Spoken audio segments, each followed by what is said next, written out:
អានឹងចាណាថាទៅចាប់ផ្ដើមជីវិតថ្មីនៅអង់គ្លេសតែអកុសលមួយគ្រួសារគ្នា5នាក់ត្រូវស្លាប់ទាំងអស់ក្នុងហេតុការណ៍ធ្លាក់យន្តហោះនៅឥណ្ឌាពិតជាហេតុការណ៍មួយដ៏គួរឲ្យរន្ធត់ណាស់កាលពីថ្ងៃទី12ខែមិថុនាឆ្នាំ2025កន្លងទៅ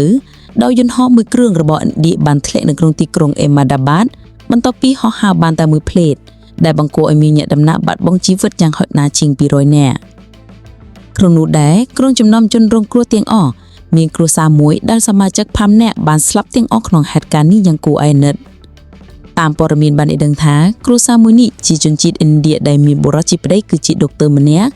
ដែលបានធ្វើការនៅប្រទេសអង់គ្លេសជាង11ឆ្នាំទៅហើយក៏មានគម្រោងនាំយកប្រពន្ធនិងកូនចំនួន3នាក់ទៅរស់នៅទីនោះជាមួយគ្នាដែរ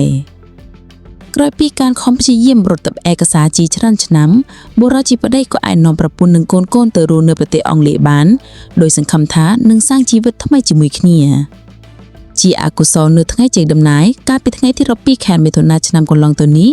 សុបិនពួកគេមួយគ្រួសារត្រូវបានរលត់ព្រោះយន្តហោះត្រូវបានធ្លាក់យ៉ាងរន្ធត់ដែលធ្វើឲ្យក្រុមគ្រួសារនេះត្រូវអស់ជីវិតតែមិនទាន់បានជន់ទឹកដីប្រទេសអង់គ្លេសផង